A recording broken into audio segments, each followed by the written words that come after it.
All right, welcome back to another podcast from Faith Baptist Church in Visalia. Take two. What's that? Take two. Take two. This is take two. That's right. Dan Castaneda. And my name is Eric Northwick. And we did try to podcast on this particular topic before, and it was an excellent podcast, if I do say so myself. It was really good. I was encouraged, and then we got through it all, and I went to upload it and realized that I had the mic on mute the whole time. Yeah. So, lesson learned. Yellow is bad. Red is bad. Red is bad. Green is good. Green is good. Yeah, we're ready to go. It's all everything, green. everything is green right now, except for the things I don't want green. Yes. So, anyway, as I was saying, this is what we're calling Faith Cast, and Dan thinks that's funny since his last name is Castaneda. So Yes. I think he thinks it's named after himself. Well, why not? Why not? According to Kant, it could be. That's right. And that's a good segue into what we're talking about, which is the history of psychology. What is psychology? What is the history of it? We just want to take a brief tour to get from where its origins is as old as the creation of man, but in terms of philosophy and into our modern day and how we got here. So that's So why is this important? Why is this important? Yes. Why is it important to know? Well, I don't know. I'm sure that sounds like a loaded question, but it is important because we need to know how to think right. That's right. And we need to know what the Bible says about the way the man is made up, versus what man says. And I would say, too, that our entire world, our culture is being driven by psychology, which I would describe as a man-centered view of man and of God, but primarily it's a view of man, and it drives so much, and it's so infiltrated the church, and it's destructive in many ways, and so it's important to know why and how. Did I do well? Yes, that's great. What's my grade? No, that's great. You got an A+. An A+, all right. Yeah, you nailed that. Good. Because that's exactly why, is because it's accepted as science, Yeah. and it's accepted as factual, and yet it's all theory. Yeah. And all the way back to, its beginnings, which would be Socrates, Plato, Aristotle. You have man trying to figure out how man functions from within.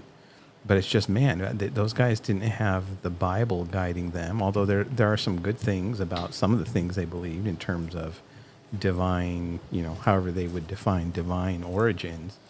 But it's still a very secular mindset about man, and that's what we tend to put our faith in. Even Christian psychologists put their faith in these theories. Yeah, I was thinking of the verses in 1 Corinthians chapter 2, which says, verse 14, "The natural man does not receive the things of the Spirit of God, for they are foolishness to him. Yes. Nor can he know them because they are spiritually discerned." And what we're talking about is a system that is primarily built on the natural man. Yes. And that reminds me, too, of Acts 17. Acts 17, verse 22. And he calls out, "Men of Athens, I perceived in all things you are very religious." And then he just talks about the unknown God. But then he lays out who this God is that they don't even know.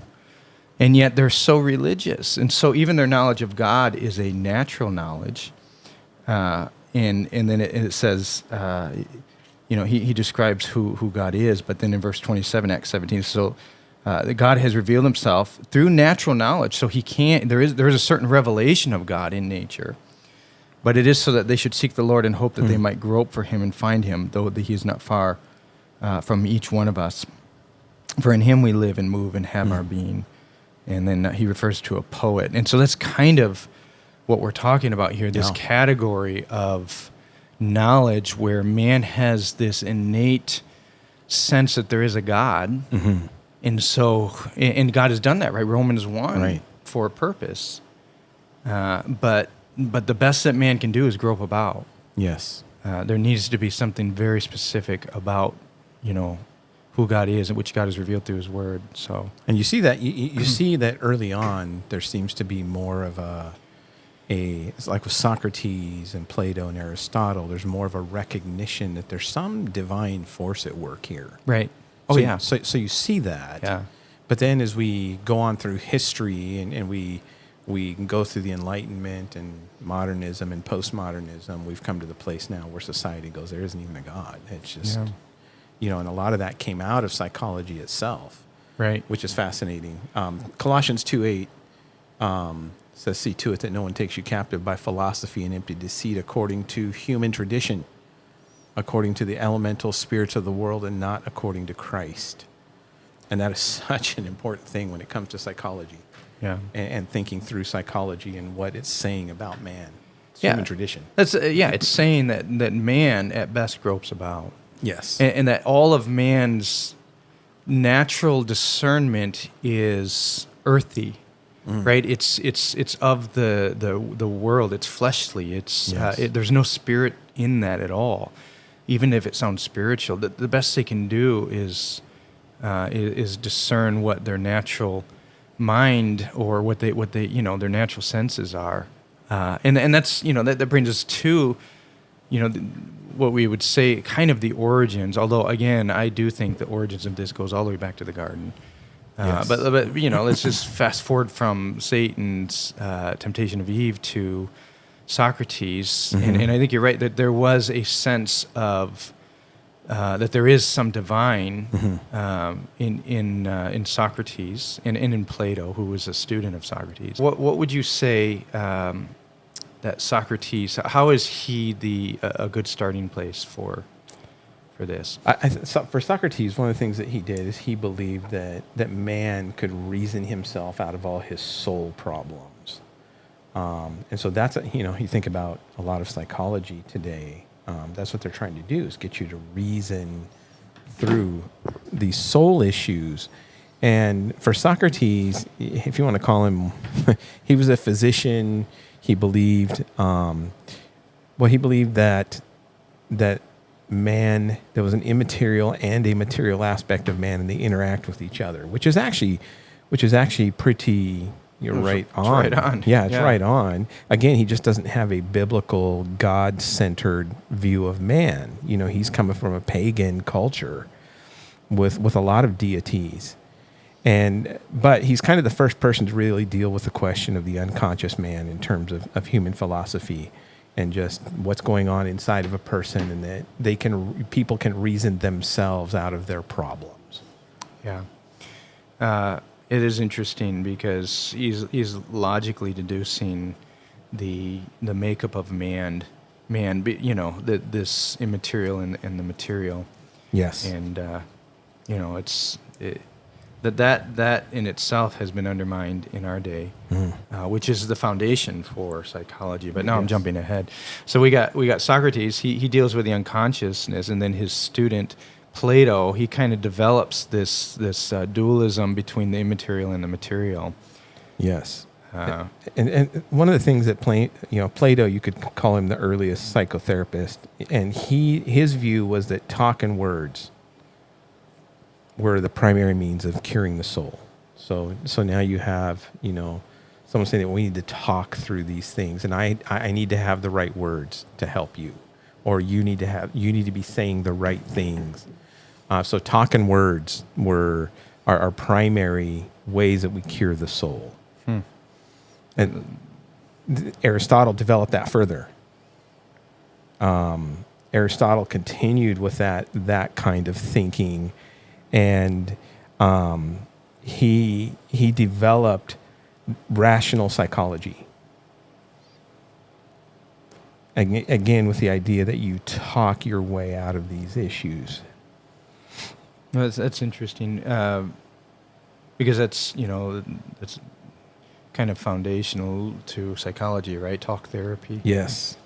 And even for Aristotle, he's pushing more of an idea of self-knowledge. You need to know yourself. You need to have a better knowledge of your own self and who you are. He believed specifically that intellect had a superhuman divine origin, right? That's what we're talking about Right, there. That's one of the things that he really pushed, is there's a superhuman divine origin. Now, he couldn't necessarily put his finger on what that was. Right. That's Acts 17, right? Right. And 1 Corinthians. So he realized that there's something eternal divine about man, and you use your mind to bring life under control because of that. Right. There is, that aspect of these guys is somewhat refreshing, because you go back to Socrates and Plato and Aristotle, and what you have are guys who are making an attempt toward intellectual honesty. Yes. Like, they're actually trying to use reason and come to the conclusions based on logic in all of this. And so they do offer a lot of help in terms of some of their philosophies, which are useful, but they also end up setting this foundation for many errant philosophies. Plato, with his hyper focus on dualism, although I think there's debate, and I'm no student of Plato to be able to know for sure, but whether he actually prioritize spirit over flesh. But that's what people say, that the flesh is evil and spirit is good. Yes. And that's what we call Platonic dualism, right? This strict dichotomy, and that spawns all kinds of errors that creep into the church, Gnosticism, and then higher spiritual realities that certain Gnostics, certain teachers claim to know, and they would they build their whole platform off of this Platonic kind of thing.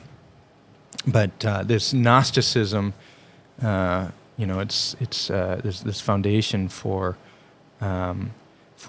people who claim to know secret knowledge or have information because they know spiritual realities. I think that in itself is foundational for our psychology too, because in our modern day, it's constantly changing all the time, and who is the one who determines? It's like some guys with the secrets, Yes. And so you see some Platonic roots in that. One more thing here too that I was just thinking about that I have here in my notes is that Plato, Freud was a big Socrates guy, and Plato quoted Socrates as saying, "The cure of the soul has to be affected by the use of certain charms, and those charms are fair words." Yeah. So that whole idea that you talk your way through problems, you reason your way through them, right, kind of reminds me of the couch. The couch. The couch therapist. Oh yeah, right, right. Yeah, but even then, it's talk therapy, but it's become less about trying to reason through things, Yes, and more just talk, right? Yes. Just tell me how you feel. Yeah. I mean, that's pretty much all it is. I mean, you pay a guy to go and lay. I don't know if they do the couch thing anymore, but they used to be, But basically, all you're doing is you're just telling him your troubles and telling him how you feel, and then he says, "Well, that's great. I'll see you next week." And then we go on and on and on. Yes. He reflects it back to you, right? Or tries to help you think of a solution, or something. So at least Plato tried to use some reasoning. Yes. In this, Yes. So who do we have next on this on our march? So we got Socrates, we got Plato, we got Aristotle, and then what do we? Descartes. Descartes. I almost said it again. Descartes. Descartes. Don't know my French very well. It's Descartes. Yes. Descartes. Yeah, and that's what is that? 1596 to 1650. Okay, so we've jumped way ahead. And there's plenty of stops along the way, but for our purposes, Descartes. Right. So thinking through, what's the famous? I think therefore I am. I think therefore I am. Therefore Yes. I am. Yes. Yeah. So I determine what truth is for me. Yeah. Yeah. I mean, and again, that was for Descartes. It was a thought experiment. It was reasoning. He wanted to prove that existence wasn't some kind of false reality that's been thrust on him, and so he pretended there was potential for a green monster, a green demon, or something like that. That is controlling all his thoughts and making him think that reality is a certain way. And so he began to do this thought experiment. How can I prove that there's no such thing as this green demon? And he got down to, well, I think, therefore I am. The very fact that I think that I exist means that I must exist. Because I couldn't be tricked into that very basic argument. And that becomes his fundamental principle for reality, the base principle. Instead of God, right? It's Yes. reason. Yes. He's reasoned himself Yes. into an existence. Right. And thus disproved the green monster or the green demon. Right. Uh, He's not looking at the scripture. No. He's looking at what's inside himself and saying, Right. well, I can reason this just Yeah. from my own logical thinking. Yeah. I don't need the scriptures to inform me about who I am. yeah, I can do that from myself. yeah, And so that's a huge problem, in terms of you carry that out. he's reasoning out. He's not looking to the scriptures, and so and why is he so important? I mean, we're talking 17th century. What makes him such a big deal? I think just because of the fact that I have in my notes that he's called the apostle, the apostle of modern doubt. Yeah, And I think his whole line of reasoning became super important. If you think about it, it's I determine Right. what's reality for me. right. So you start with doubt. Yes. You start with I can't know anything for sure, and so I've got to reason myself into some solid, indisputable, reality through logic and through reason, and so that's foundation for later skepticism, right? Yes. Yes. and that's a big deal. But and also it's the foundation for the scientific method, Yes, it is. in the Enlightenment, which begins to turn toward pure reason or rationalism, right? Yes. And so he becomes, do they call him the father of rationalism? I don't remember. Yeah. I think so. But he is. But he is. He's the father of they must, rationalism. because yeah. he is. Yeah. Uh, And again, like the other thing too is one of the other things he did. He looked at emotions and said it could be something I can't control because it's based on my body. right. So what he's doing is he is saying that everything is physiological Yes. and biological, and so you start moving toward a materialistic worldview by that, where it's pure material. Yes, material. you're moving that way. Moving that Everything's direction. materialist. Yeah. Yeah. It's funny because you look at, I'm thinking of like Darwin later on, and this is what kind of you're seeing there is that you're looking at a materialistic foundation for man, and it really Descartes really kind of lays the foundation for that. Yeah. And some of the things that he did, some of the things he believed, man has no spirit or soul. Right. So his problem is what? Biological. Right.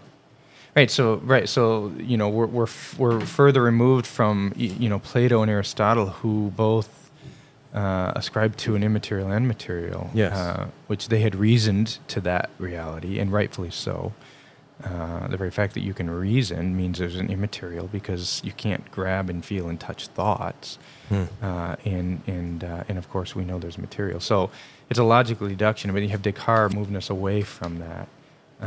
And then we move to what Spinoza? Who's Spinoza? Spinoza, he gives us a philosophical rationale for the identity of body and mind. So he claimed that the body and mind were inseparable. So he's a monist. Oh yeah. So somehow the mind is a material. Thoughts are material. They're biological. So you got monism instead of a dichotomy or a trichotomy. Yes. He also, in his belief, he believed that man had a sinless mind and that he could achieve perfection, and he can reason through. Again, we get back to he can reason through his problems. Yeah. And man's goal is to have self-discovered truth.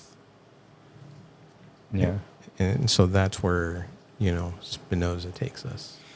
So we're moving toward from Descartes into Spinoza, and we see reason and materialism being cemented or being furthered along Yes. as man's makeup, and so we're moving away from the immaterial, and we become this material and man and humanism. So this interesting this humanistic movement during the 17th century was a movement that ends up spawning the Enlightenment, and the entire movement itself was to move out of this hyper spiritual monastic kind of reality that the church had built up. The greatest goal of a man, during starting from Antony, who went out into the desert, and lived his life out in abject poverty. I mean, the whole goal of man is to deny himself,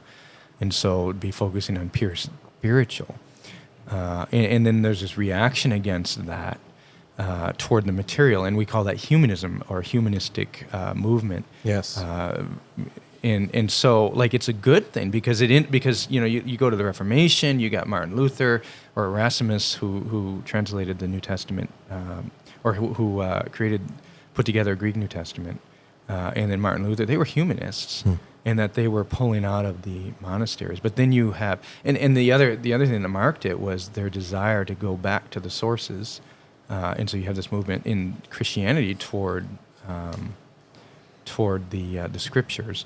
But in secular world, we're finding that same movement that ends up spawning a Reformation is also spawning in a pure secular world, the pure materialism, pure humanism, pure reason, rationalism, these kind of things. Yes. And you're moving farther and farther away from God. Right. And the need for God. Right. In all reality. Right. Yeah. And that's where Kant takes us. He moves people away really from the need for God, because in Kant's mind, you couldn't prove God's existence. Therefore, God may or may not be real. Right. And if you can't prove him, you don't necessarily need him. Right. So he was agnostic, would you say? Like, did he deny the existence of God altogether, or did he say, well, I don't really know? Yeah, that's pretty much where he was at. He would say, I really don't know. Yeah. You really can't prove him.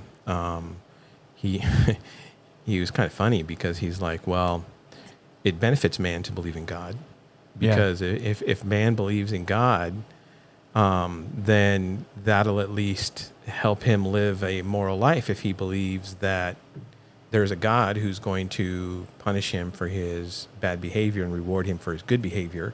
Yeah. That's a good thing because it'll help keep man moral. And that for him was the highest achievement, was to live a moral life. Yeah. But it's not based necessarily on God. It's based on doing your duty. It's based on doing what you think is right. Right. Based on, you're asking the question, if everyone else did this, what would that look like? Right. And so anyway, it really created this, as far as thinking that now man is the determiner of what is really moral. Right. And that, of course, is loaded with problems, because how can man determine right or wrong? Because now if I determine something different, or Hitler, as everyone pulls out Hitler, like Hitler decides it's good to murder a bunch of Jews, and so we got a serious problem if there's no foundation for right or wrong. It's interesting because that, again, it reminds me of the temptation in the garden where Satan told Eve, "You can be like God." Knowing good and evil. And I think what he's saying there is that you get to determine it. That's right. It's the ultimate humanism, right? It is. It's determinism from the human standpoint. Mm-hmm. You get to decide what is good and evil, and to be the determiner of good and evil is to be God. That's right. Right, and that's what he's saying. You can be like God, which is what he's projecting. Satan wants to be like God. That's right. And so what we find out is we find these guys moving in that same direction. They're giving into that lie, but they're also giving into this temptation to be like God. So That's just very fascinating how many times we end up going back. It's like the same old lie Just repeated over repeated and over. over and Yes. over. And what we'll find as we're walking through this is that psychology is really that lie using fancy terms, Yes. right? It's Yeah. just that lie that you are the determiner, you That's are right. your own God. That's right. Although they wouldn't say you're God, but that's the essence. That's in essence of what it is, because you're the one that gets to determine what's good for you. I mean, that's the term they use, what, self-actualization. We'll look Yes. at that in a bit. Who's next in our stop? Next on our stop is Freud. Okay, we're moving to Freud now. So we're full past the Enlightenment and rationalism. I think one of the unique things about Freud is that he was a real disciple of Darwin, Okay. and he totally bought into the evolutionary theory of man, and that man is basically a product in a sense of his own evolution. And he Freud, he developed, when he first started, he developed the id, ego, and superego, right? Yeah. And that was the id was the base desires of man, sexual, sensual, fleshly. It's what's unconscious inside of man is what he would call it, and it's completely unconscious. And then you had your superego, which was like your moral values that were inside of you. And then you had the ego, and the ego is partly conscious, partly unconscious. So in his theory, the job of the white coat guy was to strengthen your ego so that your ego could battle the superego and free the id to be able to release, in a sense, release itself, and so the person could act on their base desires. Yeah.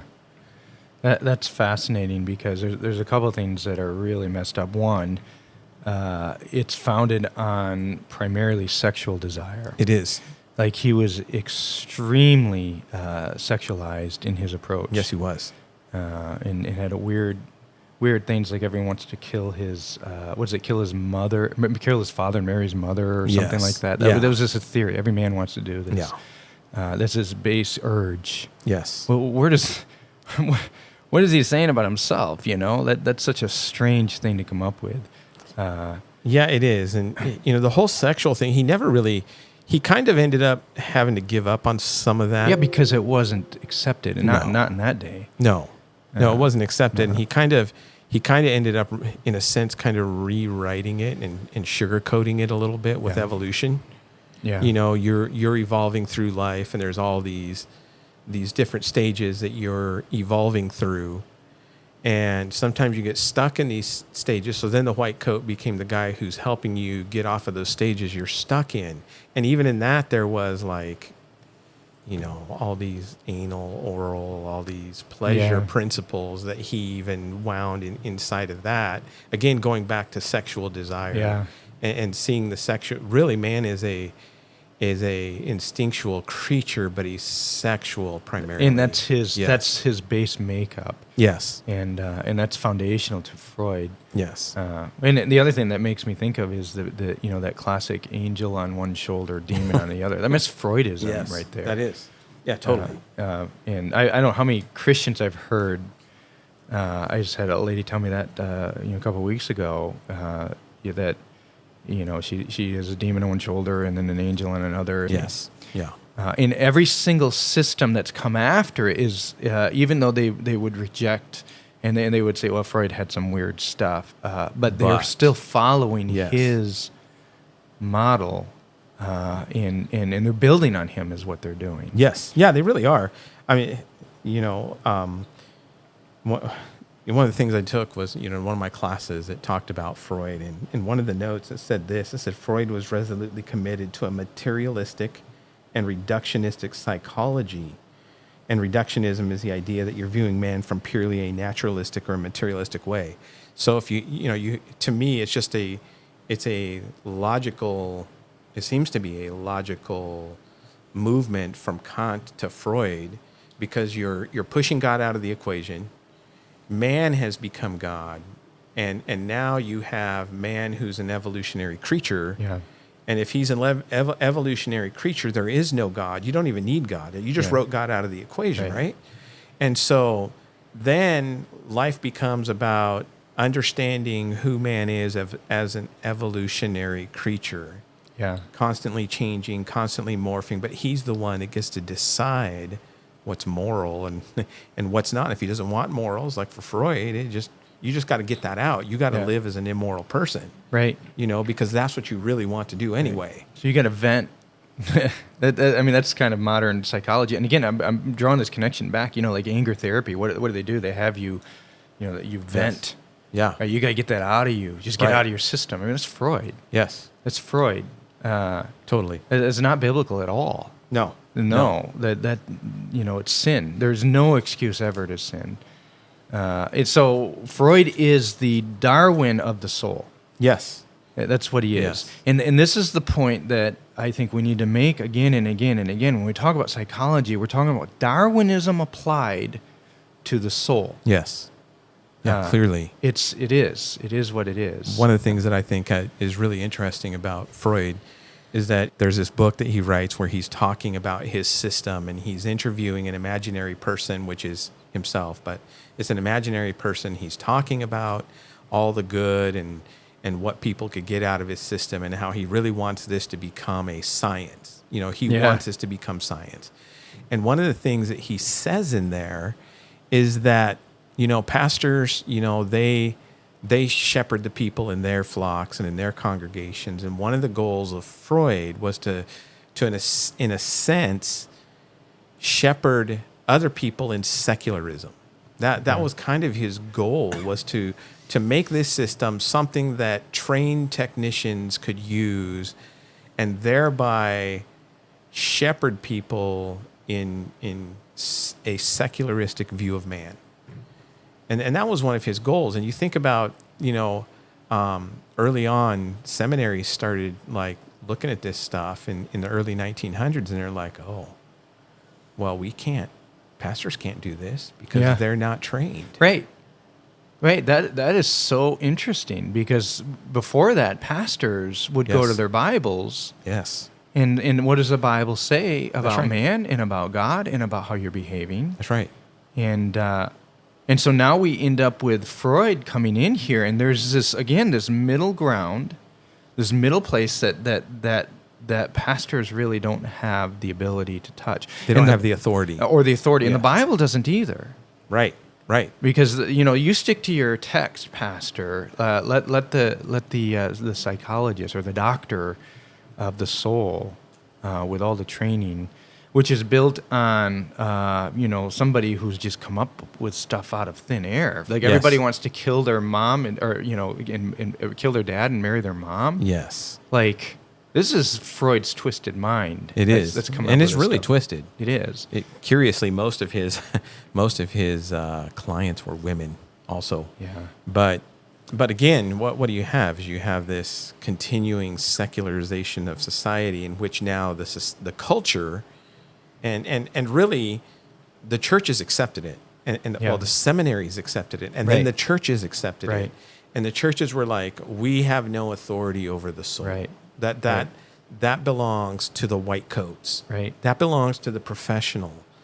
And that's really kind of what Freud helped spawn, because after that, you had to have a degree in psychotherapy in order to be able to help people navigate the difficulties of life using this, weird Right. psychoanalytics and, Right. and later on other psychologies. So it becomes a science of sorts. I was just thinking of, John 21, where Jesus is talking to Peter and says, "Peter, do you love my sheep?" And then 3 times he asks this, and Peter says, "I do." And then 3 times Jesus says, "Well, make sure you have the psychologist shepherd the sheep." So you go out and find somebody who's educated Yes. to tend to my sheep. Yes. That's not what it says, right? No. It's to the pastor, Yes. and it says, this is your job. Yes. As a shepherd. There's no place for this white coat. That's right. So who do we have else? Where are we going next? After him, we're going to jump up to Maslow. Maslow. Oh yes, a hierarchy of needs. Yes, the hierarchy of Yeah, needs. and this is probably going to resonate as familiar with our listeners because you've been influenced by this listener, whether you realize it or not, Yeah. because this is really taken off. So we got this pyramid with Maslow. What's that pyramid? The pyramid is it's basically he starts with your most base needs, physiological needs. What do I need? Food, water. And then he starts moving up, and you got safety needs, and you got belonging. You need to feel safe, and you need to have, a roof over your head or whatever, but you need to feel safe. Then you have the need to belong. Then you have esteem needs. Self-love, comes into the picture. And then you have self-actualization, which is the pinnacle. And that's, self-actualization is the pinnacle of where you become what you want to be, whatever that is. Right. There's no boundaries here. You can be like God. You can be like God. That's right. That's right. That's what it is. Ultimately, you're taking all this philosophy. Really, you're going back to the garden where Satan's like, you can be like God. Yeah. And you're self-actualized when you're like God and you're calling the shots. Yeah. The sad thing about this is that this is kind of what Christians latched onto. Yeah. You got like Larry Crabb, Norman Wright, James Dobson was really. I remember listening to James Dobson and hearing him talk about a child's esteem needs. Yeah. I don't remember him saying necessarily self-actualization. No, but his self-esteem was his man's definitely. basic problem. Your children's problem is his lack of self-esteem. That's right. Yeah. So this is a great side discussion here, or part of this discussion. Well, what's wrong with self-esteem, Pastor Dan? What's wrong What with it? isn't wrong with self-esteem? Don't our children need more self-esteem? Yeah, what's interesting is the Bible never talks about self-esteem. That's a modern concept, and it's pagan in that sense, because it's human, it's mankind, as we said earlier, it's mankind's ideas about what's wrong with man, right? Yeah. And they're saying that the thing that you need the most is self-esteem, which means the self needs to be reinforced. Yeah. And you need to have self-love. You need to, all these things that go with that. And the problem is that as human beings, we naturally love ourselves already. Yeah. We do. We naturally love ourselves already. There's no one who does not love themselves. Every person does. And I think the Bible, when it says love your neighbor as yourself, the Bible is telling us that mankind already loves himself, but he needs to love his neighbor the way he loves himself. Right. So man, and so you said the Bible doesn't talk about self-esteem, and I would say it actually does. Yes. It's called self-centeredness. Yes, it does. Very much. Yes, it does. And but yes, it doesn't talk about our need for self-esteem. That's it right. talks about our need to put off Yes. self-esteem. That's right. That's right. Or self-centeredness. 2 Corinthians 5:15 yeah. says he died for those who live should no longer what? Live for themselves, That's right. for him who That's for their right. sake died and was raised to life. That's right. And Christ says, if anyone comes to me and does not hate his father, brother, sister, mother, yes, even his own life, he cannot be my disciple. Yeah. There's nothing about self-esteem in that. Nothing. Yeah, and Jesus obviously modeled this. I mean, look at John 13, right? That's right. He puts on the slave's smock, That's and he right. washes the disciples' feet, and then he tells them, "Are you greater than your master? If I've done this, is this an example for you?"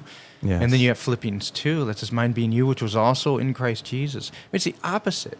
If Jesus, who being the form of God, took on the form of a slave, Yes. and that's literally the Greek word. I know we soften it in some of our translations. We say servant, but it's slave, Yes. doulos. Then how much more should we? And this is this is a gospel issue too, because what we're talking about is man's basic problem is Yes. not that he lacks self-esteem or self-centeredness. It is that he is born wanting only what he wants when he wants, That's right. how he wants it. Yes. And anybody who doesn't give, what was it, Vodi Bakum, that said, God made babies small so they couldn't kill us. right? Because if you don't give a baby, Yeah. like they reveal it from birth. That's right. They do. Or the other thing that he said, I've heard, I don't know who it originated from, but it was Vodi Bakum, and I've heard other people say, they're vipers in diapers. Yes. I like that term. Vipers in diapers. Vipers and diapers. And I know they're so cute and innocent, and I love babies and everything, but we're talking Yes. about man's basic problem is Yes. not a lack of self-esteem. That's right. That's right. And so Maslow, Maslow, he's telling us that this is it. And it's interesting when you look at this pyramid, it's all very self-centered. It's your needs. Yes. Your needs. And we have lots of them. You mentioned Dobson. I was thinking of Gary Chapman and the love languages. Yes. Your marriage problems are because your partner is not meeting your needs. Yes. Yes. That's just Maslow in it repackaged. It is. It's all Totally. it is. Yeah. And if you think about that, so you love your partner the way they want to be loved, so they will love you the way you want to be Right. loved, right? So what does that become? Just manipulation. Right. That's not self-sacrifice. I'm not going to serve you because you are not serving me.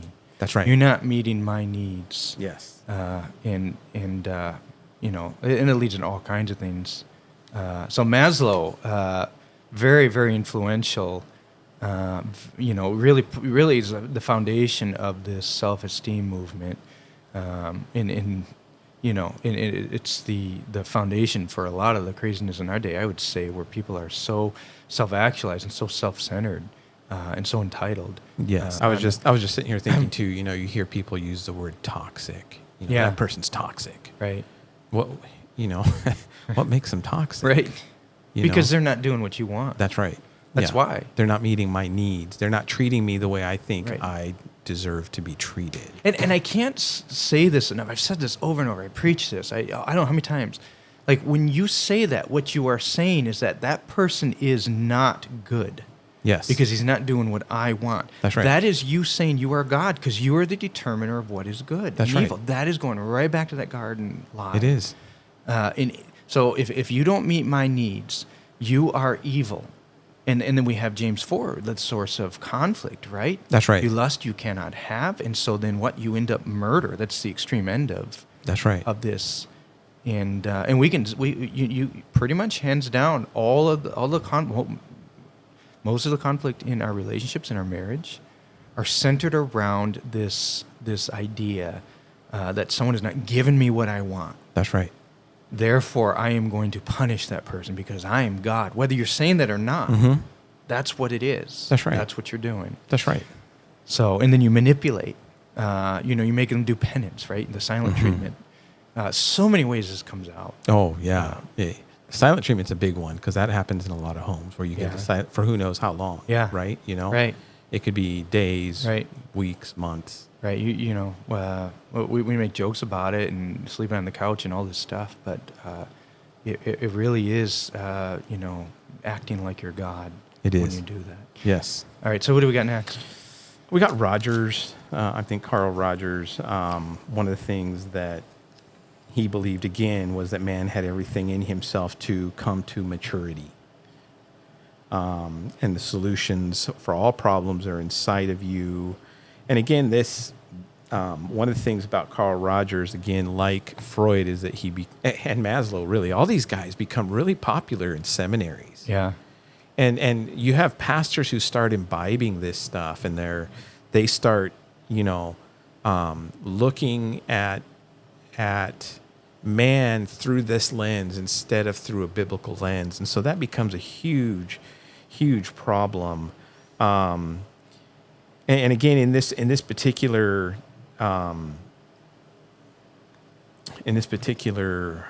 discipline with Carl Rogers,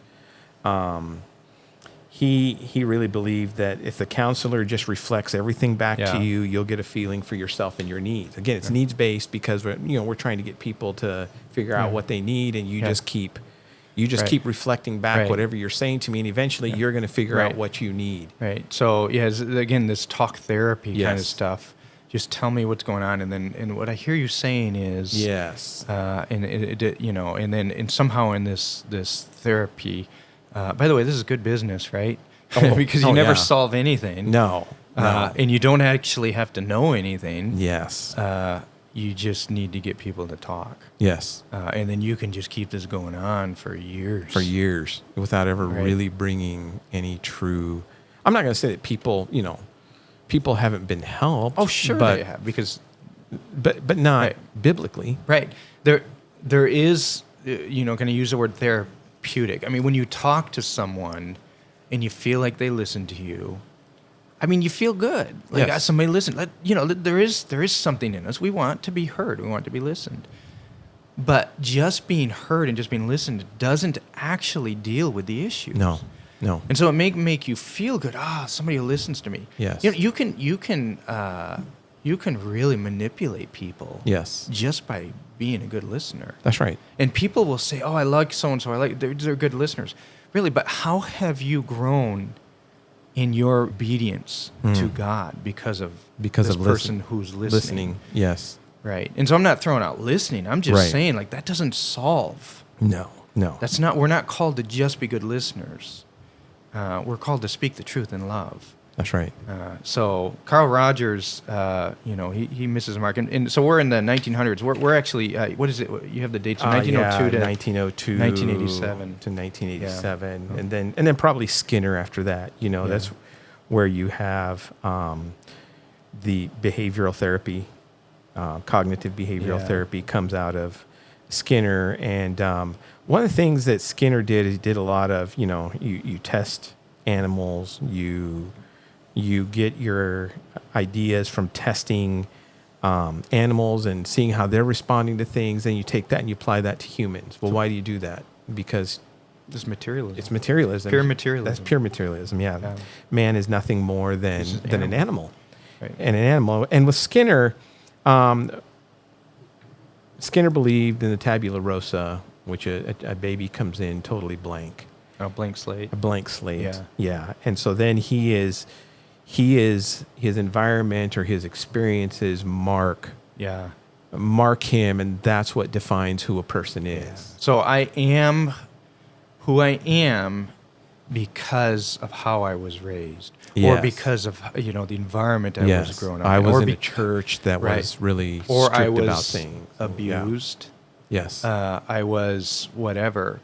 Now, of course, we wouldn't deny that those things have influence. That's right. And affect us. Surely. Oh, They absolutely. do. Yes. They can create patterns in our lives that Yes. are very difficult to overcome. But the Bible has a different view Yes. of who you are. We're talking about who you are, and I think the problem with Skinner is it's really rather hopeless. It really is. You are who you are because of how you grew up, because of your environment. You're the product of your environment. So you have to change your environment in Right. some way in order to produce some kind of change. Right. There's something that has to change. In some sense, cognitive behavioral therapy is kind of like the closest the closest thing you would have to biblical counseling. But again, it's hopeless because there's no hope in just changing your environment without changing the heart. Right. So your problem is your environment. This is where you get into toxic environment, which Yes. is really taken off in our day. It has. There's certain people that are toxic. You got to get rid of them. Yes. Because your problem is their environment. That's right. It's all external. That's right. It's all Uh, external. Which affects the biology of some sort. You have anxiety because of so and so. You have, whatever. But it's hopeless because there's no changing. Like it's everybody else That's right. that is the problem. Mm-hmm. And the problem is you can't control everybody else. That's right. And so, like, you're always going to have environmental influences in your life and difficulty. You're always going to have, quote unquote, toxic people in your life. That's right. We're not called to control other people. No, we're not. We can't. And No. so it's hopeless. How can I change you? How can I change your heart? That's right. And even if you change the environment, does the problem go away? Right. You know? Well, it doesn't, because doesn't. you can't run away from your problem. That's right. That's right. And then you sit there and you lament and say, well, I am this way because of, That's right. my ex-husband or my ex-wife or my parents. That's right. And, you just have to deal with it. I was talking with someone the other day who was saying that, they cuss and they know that that's wrong, but then turned around and said, but people in my home cuss, so Yeah. I cuss. Yeah. And I was like, that's irrelevant. Right. That's a choice. Right. You It is know? a choice. And that is not to say that there are, and I said this already, there are patterns that are difficult. There are habits that you Yes. build up that are Yes. difficult. That's not what we're talking about here. Yeah, right. And this is where we would get into a biblical worldview, a biblical view of Mhm. man, and a Yes. biblical view of the Spirit and the power in the Word of God in particular. Let the Word of Christ dwell in you richly. Yes. Colossians 3:16. That's right. That is the catalyst for change, Yes. regardless of your environment. That's right. So, do we have anyone else, or are we? No, that's the end. Okay. We've Yeah. reached it. And so, that's just, thinking through those, just thinking through the history of psychology. How can you look at all that and say, that's the answer for me? Right. Yeah, I mean, going from Skinner and others on back, they don't actually offer any real hope or help. No, There- they there's really n- don't. There's no answer. That's right. In the other thing that I've noted on these, every few years you have a new guy who has influence coming down from the Yes. institutions, from the the universities, and every single one of them starts with this base presumption about what's wrong with man, Mhm. and it's kind of, well, man's basic problem is lack of self-esteem. Man's basic problem is his environment, or whatever it is. And there's it's constantly trying to figure out what man's basic problem is. That's right. And that becomes the foundation. Well, here's the problem, and here's the solution. And not one of them will say man's basic problem is that he is born A sinner. depraved. That's in right. sin. That's right. And that's so the foundation is off. That's right. There is the starting point is off. Mm-hmm. And yet, what we find is that there are Christians who are going to these systems, and they're being influenced by these systems, and they're reading books That's right. that they don't even realize that are being influenced by these systems, and they're being deceived into this stuff. Mhm. And they wonder why they never change, Yeah. right? Yeah, exactly right. You can't. You can't. You can't, because if you don't have the right view of man, the right view of his problems, then you're not going to have a right view of how to fix him. Yeah. And that's what the Bible does. It gives us the right view of man because God created us, and he knows us. He knows what our problems are. He knows what our biggest problem is, right? And so God created us, and he's also given us his word to help us understand who he is, who we are, and who Christ is, and the solution through Jesus Christ Yeah. and Jesus Christ alone. Yeah.